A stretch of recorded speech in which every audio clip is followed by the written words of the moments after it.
The last moderator is Director of Marketing Technology and Analyst-at-large VentureBeat. I hope he's all ready. Big warm applause for Stewart Rogers. Stewart, again on my stage. Thank you. Well, good afternoon. I mean, it's almost good evening, isn't it? It's almost that late in the day. I'm frankly aghast at seeing so many of you here. I'm fully aware that we are the people that stand between you and drinks.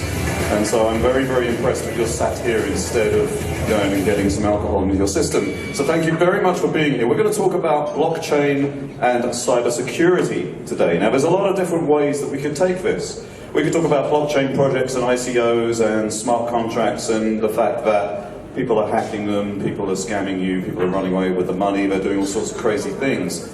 Or we could talk about blockchain in terms of whether it's the answer to cybersecurity, because there's an awful lot of things that blockchain can actually do for the cybersecurity world. What we're actually going to do today is try and cover both of those, and maybe a little bit of stuff in between as well. So we're going to talk about cybersecurity. I'm going to ask you to put your hands up if you have been involved in any way, shape or form in cybersecurity. Yes, we have somebody there, very good. If the answers from the experts aren't very good, we might call you up on stage and have you get involved as well. Just checking.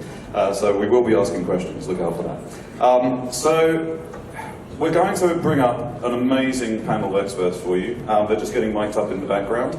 They'll be coming up very soon. I will have them introduce themselves because it's much, much better if they do that than me giving a stilted interview for you where I just give you their little bio. That doesn't really tell you who they are or why they're interested in particular in blockchain and cybersecurity. So, how are we doing backstage? Do we have our wonderful experts? Can we get them out onto stage here and take a seat with me? Please give them a warm round of applause, ladies and gentlemen. Yes, whoops as well. Whoops are always good. Excellent. Welcome, everybody. It's great to see you all here. And by all, I mean basically half the audience is on stage. It's fantastic. Thank you. So, look, I'm the kind of moderator that likes to let you introduce yourselves, but I want to ask you a question within that introduction. So just take a minute, each of you, and say who you are, who you work with, but more importantly, why are you particularly interested in blockchain and cybersecurity? My name is Puey. I'm CEO and co-founder of Edge. We do a security platform and a mobile wallet for cryptocurrency, and I'm specifically interested in security for crypto because I think it's one of the biggest barriers of adoption for the mass market, and trying to solve it and make it usable for the end user. Excellent, thank you. Rodrigo, CEO of UTRUST, crypto-to-cash platform. And before that, I was the senior analyst of corporate venture funds dedicated to cybersecurity. So all blockchain and cyber, part of my professional life. Excellent, thank you. Okay, my name is Michael and I'm Chief Technology Officer of Chronobank, and we are running a bunch of products based on the blockchain, and we are going to production now, so we are really interested in the security for sure. Because like blockchain itself is all about security on the first place, I believe. Perfect, thank you. My name is Alejandro de la Torre. I'm Vice President of BTC.com. BTC.com is one of the biggest mining pools in Bitcoin. We are the biggest mining pool in Bitcoin. So cybersecurity in the blockchain actually is very important for us. Hi, my name is Arianna Simpson. I have been kind of in the crypto space and particularly in the security space for about 5 years now. I was early at BitGo, which was kind of one of the leaders in multi-sig wallets and commercializing security solutions for enterprises. And now I run a crypto fund called Autonomous Partners, and I invest in a lot of infrastructure, which also includes security solutions of various kinds. And last but not least. Thanks. I'm Sebastian, professor for cryptography. I'm in that security space for 10-15 years already, teaching students blockchain and how it works, and I'm also the co-founder of Weeve, which is a venture here in the Berlin blockchain ecosystem that tokenizes IoT data and makes them tradable through marketplaces similar like Amazon or eBay marketplaces. Fantastic, thank you, and thank you all for being here. Look, we've got quite a lot of ground to cover, And even though it seems like we've got a lot of time, it'll go very, very quickly. So take your time with the answers, but also, just be cognizant of our wonderful clock that's ticking down constantly in front of us. When it comes to the one side of cybersecurity and blockchain, we've seen an awful lot of hacks, we've seen an awful lot of attacks, we've seen some really interesting things. I remember with Gibraltar network, for example, somebody set up a bunch of websites that looked exactly like Gibraltar's website with an Ethereum address, and they were basically scraping money from their ICO. They found that very quickly thanks to using some really interesting technology partners, and they were able to stop that bleed from happening. But it seems that every single time there's an ICO, there's an attempt to divert the funds to where they should not be going. How are we going to stop that? Are we going to stop that? What are some of the things that people can put in place to make sure that when they're doing their ICO, they aren't attacked in these ways? Paul, maybe you can start. So in that sense of security, it's not one that we've necessarily focused on. That seems to be the issue of phishing. So phishing can happen on multiple levels. It can happen at the level of what website are you visiting? Is it really the website? All the way down to what hardware are you using? Is it really the hardware wallet that I think I'm using? And so there are services such as Metacert that help solve part of that equation. And the other side of it is just knowing that what you're going to as an individual user is the trusted source. I don't know of what will be the grandfather actual final solution of this. And in an industry where we're building and dealing with money, anonymous, irreversible digital money, the due diligence that you have to make as someone investing in an ICO and someone deploying one is enormous. Now, to know that something is real, at least in the digital level, that's not hardware, probably having multiple sources that vet, is this the website? And check that the website is real. Having multiple entities from different domains checking the code on that website is one of the commonly used techniques in security. That I hope that different ICO projects with their websites deploy to know that if anything is modified or a DNS is modified, that they're instantly and quickly notified so that the users can be alerted. Yeah, tell me more. I fully agree. Education and the players of the ecosystem have to educate the users, because the weakest link is always the people. So we need to have effort it's something that we need to take care of as an active player in the ecosystem. Of course, the companies and all the ICOs and the startups have to do their homework. They have to hire the right people, they have to have their security policies in place and try to minimize as possible the cybersecurity risk.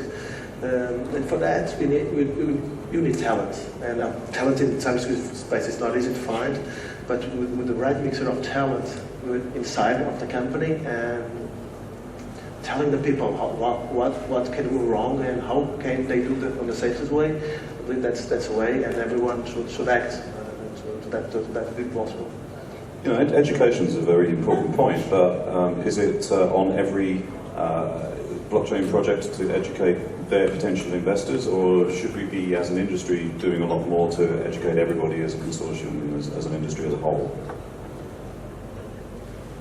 Well, I actually wanted to mention one more thing about for the first question, because and maybe add something about the second one, because even this fake site, or the fake ICO site, I mean, you mentioned that there's been a lot of activity like this when someone just put in the fake ICO site into the internet. A lot of fakes we saw with the Telegram ICO, for example, because like Telegram never did any ICO at all.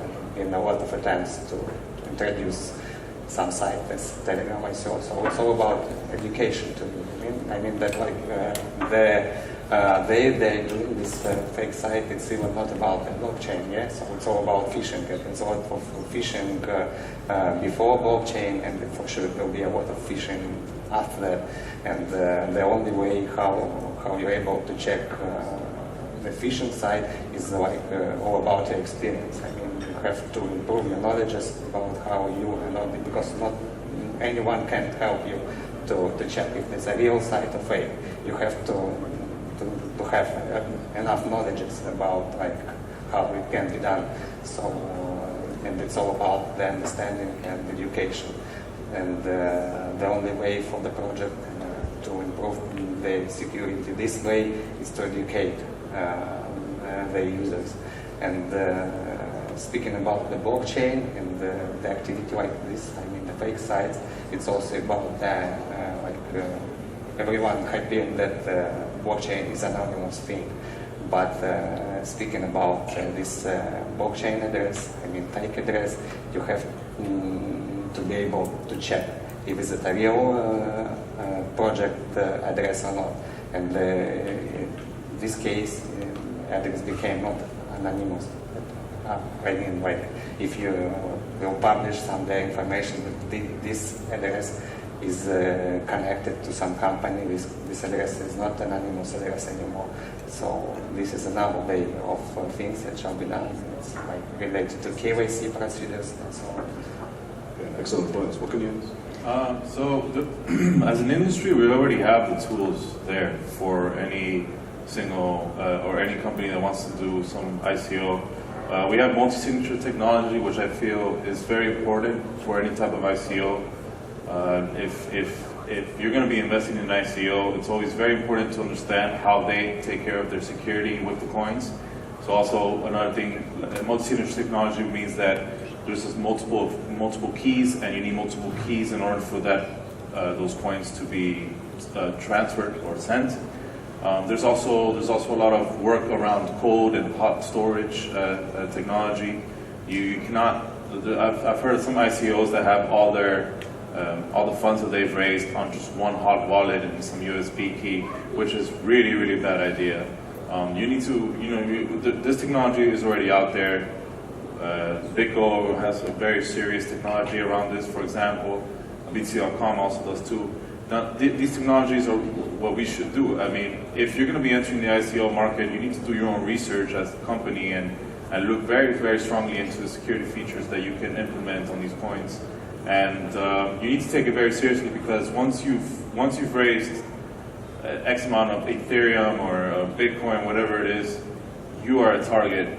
The whole entire hacking community, cracking community has a target, right, looking straight at you, basically trying to find a way to steal that money. So don't take it lightly. And the technology is there. There's multi-signature, hot cold storage features. There's just normal tech, like a good security on your website. These things need to be done and need to be. It's no game. It's no joke. We need to do it. We need to do it. But the technology is already there. That's a cheery thought, isn't it? All the hackers coming after you. That's true. It's true, but. So I would just add to Alejandro's point that I'm a big fan of multi-sig, obviously, and definitely advocate for using it. But I think one kind of related piece of cybersecurity that probably doesn't get enough attention is like actual bugs in smart contracts. So multi-sig actually was kind of the cause for hundreds of millions of dollars being not really lost, but at least frozen in, what was it, I think the parity wallets. So I think unfortunately, like even in those cases, it's not 100% of a fix. So, to be honest, I think a lot of this is also just being figured out on the fly. And in many cases, actually, it's more dangerous to, start using something that's not fully baked. Even when somebody's not trying to hack you, you can end up, in a worse off position by messing things up yourself, effectively. So, I definitely agree, use multi-sig, use cold storage wherever possible. But I think, unfortunately, one thing that I'm noticing is that, the industry still really lacks certain tools. I see this a lot with institutional investors with whom I'm speaking for my fund, and they have a lot of concerns about, custody and what are going to be solutions, for that kind of thing. And in cases in which you can park your coins and not need to move them for a long time, we have pretty good solutions. Obviously, you can store things offline, but in instances in which you need access, you're actively trading, there's still a lot of kind of open questions about best practices. And talk about, just add on to that a little bit. Have you seen anything coming in terms of tools that people can use? Maybe something you've had a preview of that could answer those problems, or is there really nothing there for that right now? Yeah, I think in the second half of this year, we're going to continue to see a lot of these, in particular, custodial solutions come online. For example, Coinbase announced theirs. My fund is one of their launch partners, and they have a few people who are kind of testing it out. BitGo obviously has a solution that people have been using for quite a long time. Ledger launched an institutional product, so they are coming online. But I think one of the big challenges is that a lot of them support a very limited number of assets. So you can, as a fund manager, be doing your homework and kind of taking all the best steps you can, but you sign up with a Coinbase, let's say, and they only support a couple of assets to start. Now, obviously, that's going to evolve over time, and they're constantly going to be adding things to the platform. But right now, it's still a pretty fragmented ecosystem. Thank you. What can you add? Okay. What can I add? After hearing everything. So we started, talking about ICOs and how we can improve trust in ICOs, and I think ICOs are dead. Because ICOs... Based on my inbox, not true. Wait. Now it comes. Wait for it. So ICOs are dead simply because ICO stands for some kind of process everybody can easily bootstrap and which is filled with too many scammers. So what we need is standardization. Standardization for legals, for taxes, and for consumer friendliness. And we need something which is like the ICO 2.0, and there is something coming up, and it's called token generation event. So this is some kind of new process, trying to reinvent the wheel, but now under a strict bootstrapping process, which gives consumers more transparency and more key performance indicators whether this is a good or a bad token sale. And there are, some leading people, for example, the guys from Consensus, that really, try to raise the bar in order to give investors, a vehicle in order to verify whether this is a good or this is just a scam ICO. What do you want to say? Yes, I wanted to answer and give you guys a definitive, clear-cut potential solution to the original question posed, which was how do we prevent some of these ICO phishing attacks and websites changed and addresses changed? And it's something that kind of churned through my head as other people were talking. Very simple. If you are deploying a website that's going to have a contract address that people will send money to, that website now is your valuable piece of info. Have 5 different friends on 5 different domains with different companies scanning your website every 5 seconds and verifying that that address is exactly the same as you expect it to. Have people pre-register with an email address. And if anything changes, send that out on Twitter, send that out on Facebook, send that out on Instagram, send it out to the email addresses of everyone that registered to participate in your ICO and notify them right away.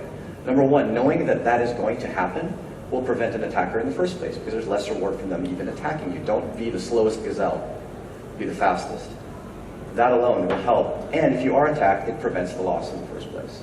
So I don't know how many ICOs are actually doing this, but I know that there's different companies that deploy sensitive information on their website, whether it be a downloadable APK for a wallet, but they do exactly this. So this is something you can employ today and protect yourself if you are deploying an ICO with a sensitive address on a website. But there are some services out there that, and some of them are using blockchain, of course, because why wouldn't they? We may as well tokenize everything while we're at it. And there's some services out there that allow you to get access to white hat hackers who can help you with these processes. Have any of you had any experience of those? Are they worthwhile?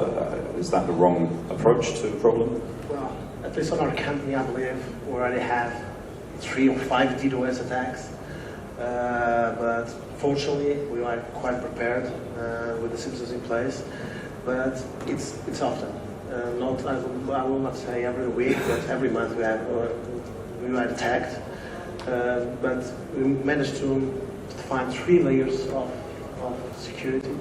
One of them is quite interesting because you will only be able to access our funds through a puzzle. Or that find a way that, and the answer for the puzzle, only those 4 people know. Similar to noticing, but with some personal data.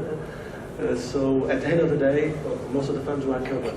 And that's more solution that you can add on top of that, and that you can put in place to protect the company. But of course, it's money over there. It's too soon yet, and it's going to continue happening. White hackers are there, the money is there. We need to prepare ourselves to combat them. Yeah, go.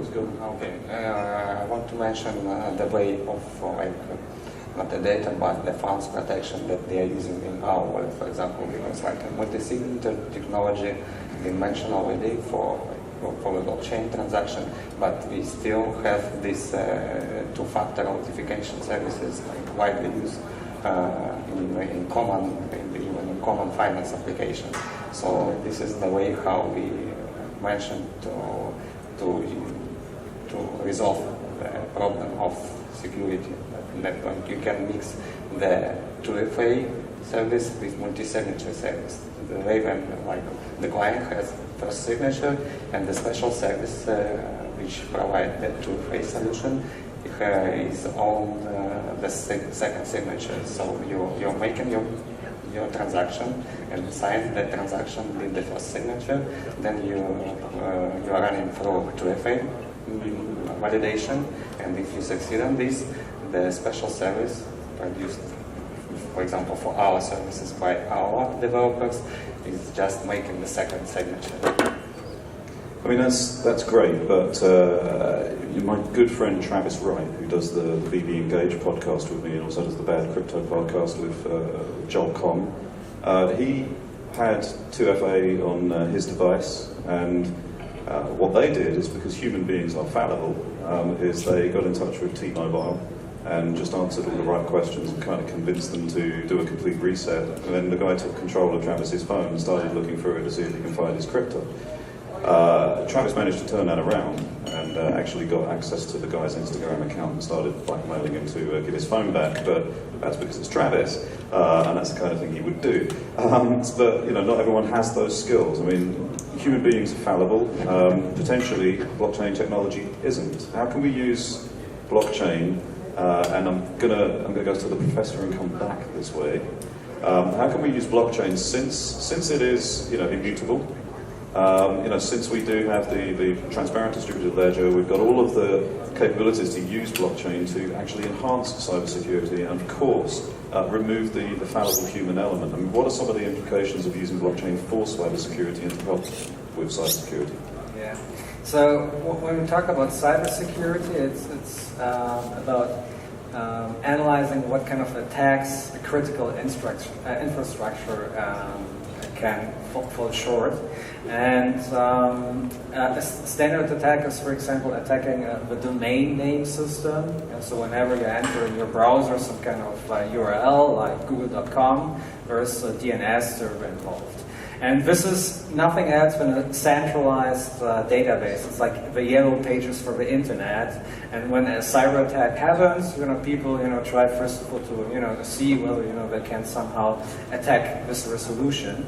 And blockchain, which has that wonderful immutability property, is ideal in order to distribute a DNS server. So instead of having one database which is responsible for the lookups, you distribute it over the blockchain. There are like multiple nodes.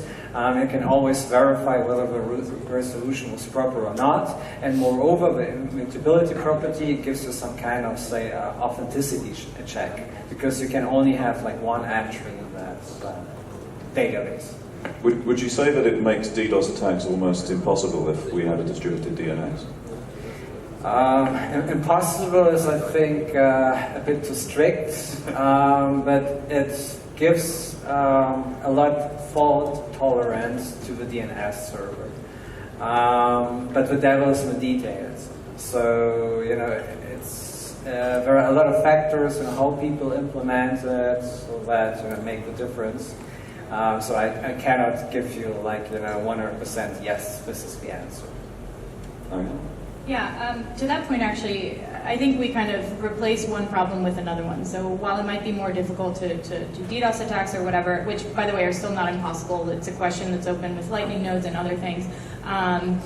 The interesting thing is, we're just kind of replacing it with certain other issues. So, for example, there's this handy website that just popped up the other day, which basically shows you how much it would cost to do a 51% attack, which is actually mind-blowing because it's so much cheaper than I would have thought. Like, I think Monero, to do a 51% attack for an hour, only costs something like $20,000. Now, please don't go out and do this, but you start to say, okay, well, it's not a DDoS attack, but it's a 51% attack. So you start to have, I think, a lot of problems. To your earlier point about kind of how consumers can think about, phone porting hacks, which are still kind of the most common ways the most common way in which crypto is stolen. I think part of it is on the consumer. So this happened to me, so I tell everybody, never have your phone as a backup option, so or a reset option. So for example, even if you're using Google Authenticator, if you have it set up so that it's linked to your phone number, they can still get in using that. So you basically have to set up Google Authenticator and then go in and remove your phone number. So if you haven't done that, I highly recommend that everybody do it, or use a YubiKey or something else. But another interesting point is that certain companies are actually starting to take action. So I won't say which, because I'm not sure if I'm supposed to, but a major crypto company now has a relationship with all the major phone carriers, and they can verify whether a phone number associated with the account has been ported in the last 24 or 36 hours. And so basically, if that's the case, they lock down the account and don't let any money move out. And this is a very recent thing that they've done because it was becoming such a huge issue for them. So anyways, I think it's, to some degree, the onus is on companies in the space, but if you want to go be more of a purist and say, okay, we own our own keys, we should manage those ourselves, then it's really on you as a user to kind of be informed and make sure that you're taking appropriate precautions. Yeah, I love the advice on not using your phone as a backup, by the way. I mean, what else can we give all of these wonderful people in the audience as a real tangible advice to help with this kind of situation? So you shouldn't use SMS 2FA. If you have the option between normal 2FA and SMS, please use 2FA with Google Authenticator or Authy, whatever. And if you need to, get a burner phone. Yeah, don't use your phone number for anything. We all just need to walk around looking like spies. Sorry, I mean, I'm super paranoid about as a you have to be. You have to be. But you were talking about how the blockchain is immutable and all the cool blockchain technology features. But all these features only come through a proof of work. Now, a lot like what you were talking about earlier about this website that talks about how we can launch a 51% attack, or anyone can do that. That is because a lot of these coins are using like proof of work and do not have the necessary mining power behind them to actually provide these features. So just because you're using SHA-256 and use proof of work as a consensus mechanism, you don't necessarily have the security features. The security features are not just like magically there because you're using it. The security features come through the mining power connected to that coin. So the 51% attack means that someone can very with 20,000 euros or whatever for Monero with 20,000 euros you can mine sufficiently to get 51% attack and attack that coin. So it's very important now for people who want to launch their own coins, which is great. But you need to really consider that the mining is the most important thing. It is what gives blockchain its security features and its immutability. And a lot of people actually they say that because it's ASIC resistance is stronger, but no, ASICs actually give the coin a stronger security because there's more hashing power behind it. So this whole notion that ASICs are bad and everything is incorrect. ASICs actually give every single coin much more security because it's stronger. Stronger, and each device has stronger hashing power, thus giving it the features that everyone looks for. It's very scary to see how quickly how easy it is to attack these coins, and that's why everyone should do a lot of research and everything before venturing into most of these coins and check that out. Always look into the mining aspects of the coins. Proof of stake is still. It's a good idea, I guess, in some ways, but the problem with proof of stake is that there's no external factor to get into mining. It's like the blockchain is, all you need is coins to verify the coins. So the more coins you have, the stronger you are, the richer. So it's basically the rich get richer on POS. There's no external factor for proof of work system. You need to buy miners. There's an external factor there. Or someone discovers a new mining feature or hardware, and then now they have an advantage. But proof of stake is only I have 100,000 coins, and I have 100,000 coins. No one else can get 100,000 coins. You know. Although you could argue that nowadays in mining, like in order to become even vaguely competitive with the big pools, you'd have to start with like hundreds of millions of dollars worth of equipment, which is kind of the same thing. But you're not, as a miner, you're not competing against the mining pool. Okay? You are a miner, you join a mining pool. But you're competing against the miners, the other miners. Yes, you money to get into, the miners cost money, but the difference is between POS and POW, which is proof of stake, proof of work, is that there's an external factor to it. There's no external factor to proof of stake. The more coins you own, that's it. You own all the coins, and there's like... What is bad about that?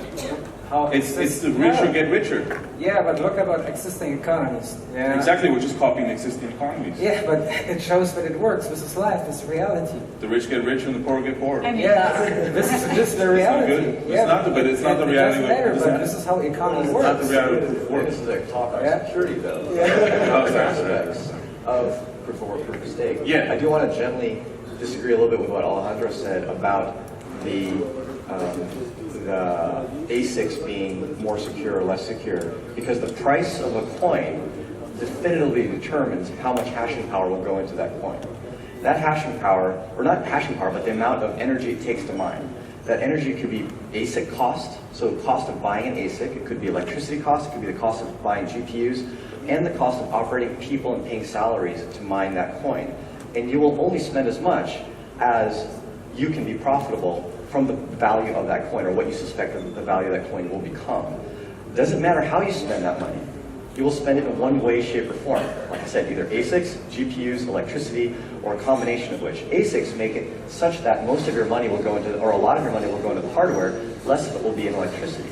GPUs make it where less of the money go into the hardware because they're so commoditized, and more of it will go into electricity. But either way, it's the amount of money that goes into the coin that determines whether or not it's protected. So, if your price of the coin is very low, how many dollars or euros worth you are mining every 10 minutes or every day, that's the security of the network, regardless of what it actually takes. And this is relative to proof of work. Regardless of what you're doing to mine that coin, it's how many dollars are going into that profitability. That's all it really matters. So in order to make your chain more secure, hate to say it, you've got to make the price of the coin go up, one way or another. That's what really adds security to your network.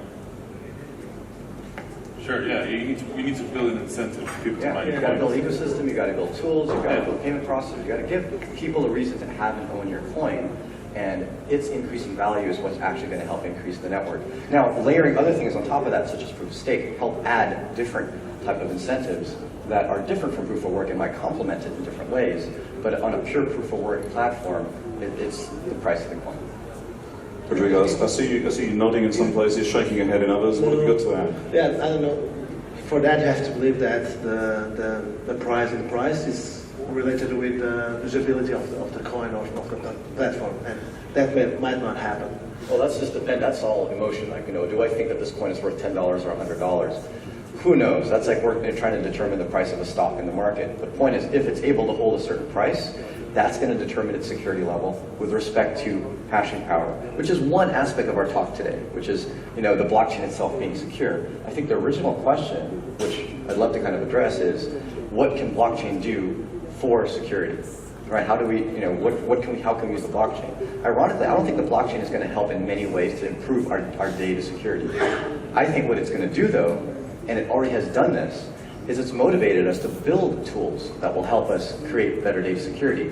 Because all of our lives, we've had cryptography tools, and we've been able to use them, but they've been relegated to IT managers, technologists. Public-private key cryptography has been used by almost every IT manager and technologist to log into a server. And that is a very secure way of logging in that doesn't require a password and can't be phished on the server end. But we haven't used it as normally people. Why? Because we've never wanted to deal with private keys. We've had encrypted communications that have been available to us, PGP on email. Why haven't we used it? It's been stupid hard to deal with private keys. So what blockchain technology has done is it's forced us to deal with private keys, and it's also forced companies, like some of those here on stage, to build tools to make private keys much easier to handle. And once we deploy that into the mass audience because we want to hold crypto, because it's way better for us to hold crypto than leaving it on an exchange which someone can hack by resetting our SMS phone number, which we were just talking about.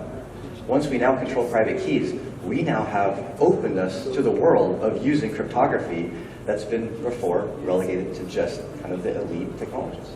That's kind of what I'm excited about. A little ripple then. Yes, please. Well, I want to add here that despite that we have all this blockchain and like security issues, we still have to do a lot about the application design, because if you take a look of the design of the modern blockchain application, it's still like not developed to me. I mean that like at least half of the application which like been represented on the market and like been developed after the ICO or money counting, they still have the like regular authentication procedure. I mean, we still didn't give username and passwords, and like this is the same way like we have this discussion about centralized exchange and decentralized exchange.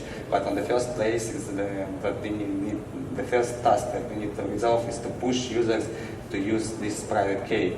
Just been mentioned, and before we do it, like it's too early to speak about any security, because first we need to push users to use their private keys, and then we have to educate users to like store their private keys securely and to keep an eye on that. Yeah, excellent point. So we want to make sure actually we get any questions from the audience for our wonderful experts up here. We do have somewhere a very soft, hard on one side cube that we can throw at you. Please don't catch it with your face, especially if the hard on one side bit hits you. So anybody who has a question, please raise your hand. We will throw a cube very, very hard at you. Yes, at the back there. Right at the back. Can we throw that? Go on. Perfect. Perfect. So speak into the actual cube bit there so we can hear you. Sure. I work for Rivets, a cybersecurity company in the States. Bring it closer to your face. Sorry. I work for Rivets, a cybersecurity company in the States. Alex Degali. I think the company that you mentioned is Rivets. Partnership with Telefonica, access to more than 400 million devices, where we can kill the SIM, if you like, within the devices, where we generate the private keys inside the trusted execution environment, the secure enclave, and we shard them. We put half of it in the secure enclave and half of it on the SIM. So that goes back to what the lady there mentioned, I believe. My question is, how do you secure the device of the user? Most of you develop application software that runs on an operating system on a device. The software does something, users log in, they interact with the software, withdraw, deposit, whatever. Before the data is pushed to the blockchain, how do you attest that the user intended and that their device was secured on a hardware level before that data was pushed to the blockchain? I understand that the blockchain is secure, but my question is specifically about the device of the user. How do you protect that? I think I can answer that. That's a very, very important question. And here comes a disclaimer. You know, I haven't paid this guy, because this is exactly the challenge we're facing at Weeve: how to attest the data at the device. So how can we really make sure that it's not fake data, like fake news? And here, of course, you need strong technology, strong cryptography, strong operating system techniques, using trusted enclaves and similar. It's really like a new architecture people need in order to secure the system from the ground up. Because those devices, or those phones, are nothing else than oracles for the blockchain. And everybody talks about right now about blockchain is trustless, secure, but those oracles are actually the sources where the data, where the events happen. And we really need to start from scratch to find technologies how to secure those oracles, and then we can empower the ability that comes from the blockchain. Anybody want to add? Cool. This question is intimately tied to what we think about at our company and what I think about myself. So from the viewpoint, your concern and your question is about how to make sure that the device is secure. And while in theory, yes, devices run software, they can run other software, they can have malware on them, and we're building a lot of solutions to take the keys, put them somewhere else in a trusted execution environment, put them inside of a hardware wallet. If you ask yourself, what is actually the cause of loss of cryptocurrency? Why are people losing it? it's not that the devices are getting hacked, it's that either phone numbers are getting hacked, central exchanges are getting hacked, or people are just screwing it up themselves. So should we build these tools that are incredibly secure from the viewpoint of the digital level to solve a problem that a vast majority of users are not having, because mobile devices especially are becoming more and more secure every day with built-in encryption happening on the device, really good segmented sandboxing between applications, even if you were to install a bad app. Are we trying to secure against that? Or should we actually try to prevent the problem that is happening today, which is being forgiving for the end user for the problem they're having, which is losing the keys? Do we make tools where it is easy, if not invisible, for them to be 2FA, to be automatically backed up, to be automatically encrypted, so that they don't screw up? What's the real problem? And I think we're being knee-jerk reacted into building things that have solutions for somewhat theoretical problems, but making the problem that we are already having worse. So that's one of the things that we think about carefully, is really analyzing what is the problem and try to build solutions for that. I don't have a clear-cut answer to your questions, like how do we make sure the device is secure, except knowing that the devices over time have gotten more secure, the operating systems have better sandboxing, and on device we have better security to actually separate memory and whatnot. Well, we have to wait for a wallet. We have a super cool feature that we think that it's gonna solve part or almost. I don't want to say and promote what we do, but yes, we have that as well at Edge. But I think there's many options out there. It's an opportunity for people to try out the different products on the market and see what fits your use as a human. We got to build tools for humans, not for technologists. So do try out the different tools, the different wallet, the different wallets, and the different security options, and ask yourself, do I want to recommend this to the mass market as a solution for people, not just for the early adopters? You're all early adopters here in this room. But if you wanted to say, put your stamp of approval, and here's the thing that I give my family, please give us feedback as people in the space that are trying to build the solutions. We want to hear from you. Thank you very, very much. That was a great question. I did want to try and squeeze another one in, but unfortunately I can't because we don't have enough time, and you will want to go and have a drink. So what I'd like you to do is exercise your arms and give our wonderful experts a warm round of applause. Thank you.